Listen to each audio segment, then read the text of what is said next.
Start with my invocation. Everyone take a deep breath.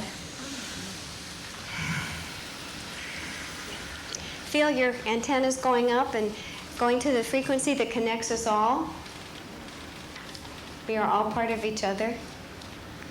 And the love and the sincere higher intentions that we all come and gather with. And I always ask that I be a clear facilitator for the most reliable and relevant information that's for your highest good to receive and for my highest good to give you, surrounding us with white light for energy, protection, and to attract good things. And I always ask that whatever comes be within God's sight and according to God's plan for your greater eternal selves. Okay, let's see. Anyone have a white car around here in this area? Have you had trouble with it, with the white car? I just had it totally redone. She just had it totally redone.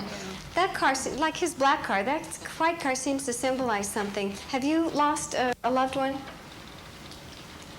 Someone very close to me. A male? Yes, no. A female? Yeah. How did I guess?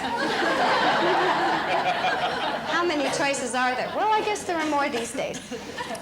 Was it a friend? Well, there's someone around you who we used to wear. You wear a vest. Did she wear a vest? Wear a vest? Yes. Was there something special about a vest? No. Did you give her? I didn't give her a vest. I gave her a blouse. But not a vest. she wore a vest like you. Wore a vest, yeah. Well, she's presenting herself with the vest. Yeah. And anything about a special story? Did you read to her? Or did she like to read out loud? She liked to tell stories. Oh, she liked to tell stories. True ones? What? True ones. Yes.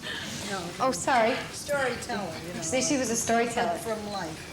Liked to tell stories about life. She's saying she got some really good stories to tell now. Anything about ice cubes? I can't recall. Were you with her in the end? She used to run a bar. Oh, she used to run a bar.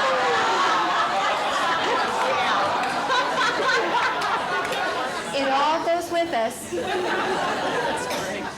She used to run a bar. Was she kind of an armchair philosopher and sort of a healer behind the bar? Yeah. You know, there are a lot of healer bartenders, also healer manicurists, I found.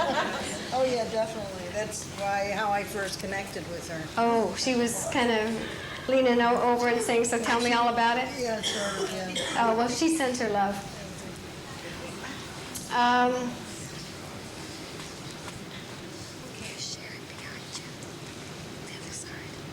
A few more. Yes. My friend was very masculine. In fact, she had a full beard that she had to shave every day. Had to. I mean, it showed. I mean, it was totally full beard. So you said at first it was a male. Oh! Thank you.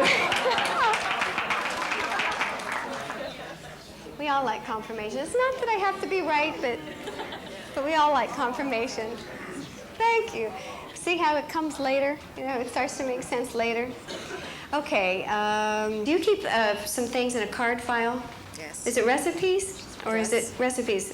But telephone number. Telephone numbers. Here's a future moment where that's confirming a suspicion I think you're having in the present. Do you have your own business? No. Are you wanting your own business? Maybe. I'm in a future moment where you're feeling much more autonomous. Do you sometimes cut out early from work? No. Did you used to? Mm-hmm. Yeah. I think it was back when you used to bemoan that you're not your own master in life. And in this future moment, you're feeling so chic and organized and autonomous. And you've got a new kind of way of, do you do your card file with different colored cards? No. You will be. I'll give you a hint. And is there anyone around you yet with a T, like a Thomas? Yes. Who is Thomas? My brother. Your brother. And my father. And your father. We can't go wrong with the Thomas over here. Thomas, yes, my brother, my father. Mm-hmm. And are they both still in the body? No. The father isn't? Father isn't. Okay, did he smoke? Yes. Long time ago. And did that add to how he passed it with the chest? Yes. Was it like lungs? Yes. She's saying, yes, yes, yes. You remind me of someone last year when I said, and there's a bill around you. That's my boyfriend. How did you know that? I said, that's what I do. Anyway, so Thomas is your father.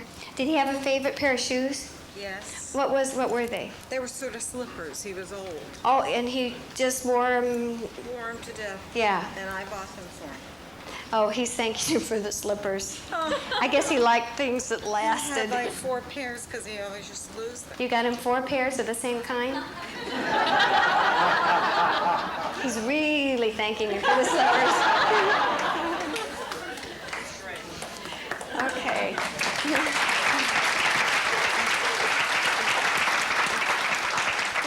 You don't need to clap. It's not me doing it. It's just me interpreting it. And we're all in this together, so you don't need to clap.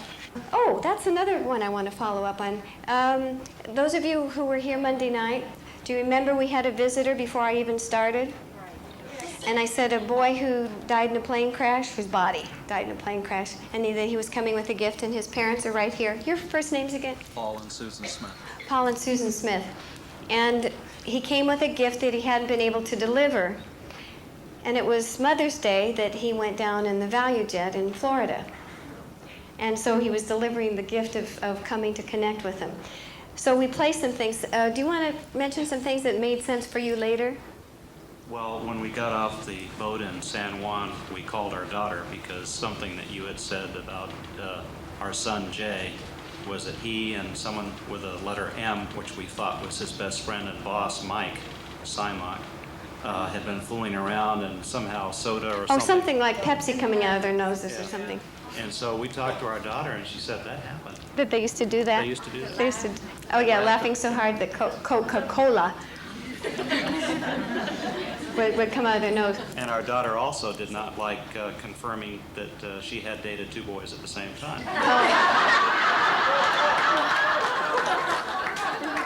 She's married now. She's married now. Nothing hidden.